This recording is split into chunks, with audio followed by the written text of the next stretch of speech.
Sempat terseok-seok selama pandemi COVID-19 3 tahun terakhir, industri sarung Majalaya Kabupaten Bandung kembali menggeliat dan bangkit.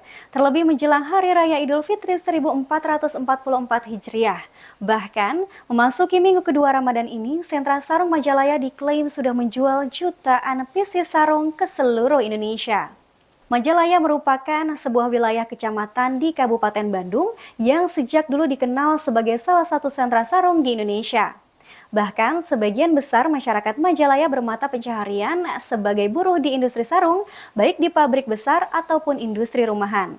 Sayangnya, datangnya pandemi COVID-19 di awal tahun 2020 silam membuat industri sarung Majalaya sempat terseok-seok dan tak sedikit pengusaha produsen sarung yang memilih gulung tikar karena tak mampu bertahan di tengah kebijakan pemerintah, yakni pemberlakuan pembatasan kegiatan masyarakat atau PPKM di semua sektor.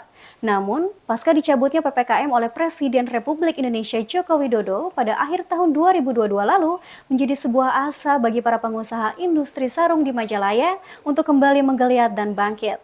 Seperti saat ini, menjelang Hari Raya Idul Fitri 1444 Hijriah, para pemilik usaha sarung Majalaya mengaku kewalahan menerima pesanan. Bahkan, di minggu kedua Ramadan ini, per satu industri sarung Majalaya sudah menjual belasan hingga puluhan ribu kodi sarung. Itu pun masih banyak pesanan yang belum terpenuhi. Rohimat, salah satu pengusaha sarung Majalaya mengaku, peningkatan pada masa kebangkitan industri sarung Majalaya ini mencapai 50%. Bahkan hingga kini dirinya sudah menjual sebanyak 15.000 kodi. Sementara itu, Ketua Komunitas Pertekstilan Majalaya, Ayep Hendar Cahyadi mengklaim, sentra sarung Majalaya di 1 bulan terakhir ini sudah menjual jutaan pieces sarung ke seluruh Indonesia. Selain sarung, pakaian koko dan sorban juga menjadi buruan konsumen jelang Lebaran. Di sisi lain, Ayep mengapresiasi langkah Presiden Joko Widodo yang menutup keran impor pakaian bekas atau thrifting yang dinilai mengganggu dan bahkan membunuh perlahan produsen lokal.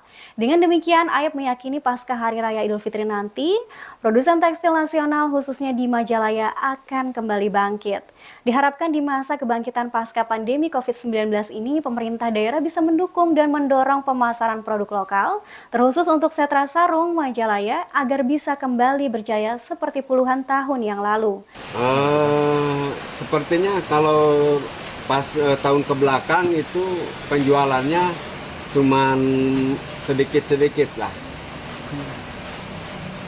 Dibandingkan dengan tahun sekarang, alhamdulillah produk sarung lebih dari tahun yang dari belakang sebelumnya. Lebih meningkat. Saya juga kewalahan ngambil dari perusahaan yang lain, kewalahan tidak kebagian.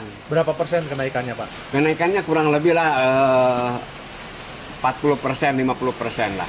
Pasca pandemi semakin hancur. Jadi dengan kondisi saat ini pertekstilan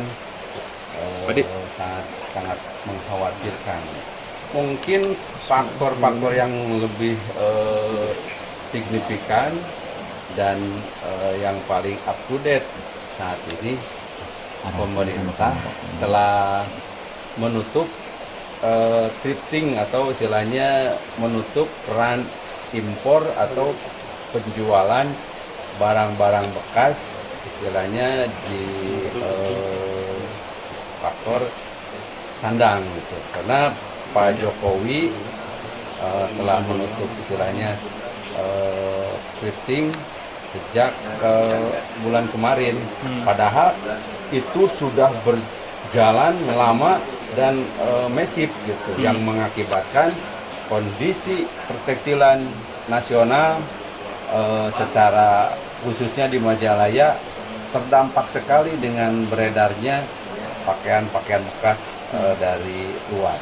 Harapannya sendiri ya jelas dengan pelarangan impor barang-barang bekas otomatis menguntungkan buat secara umum masyarakat.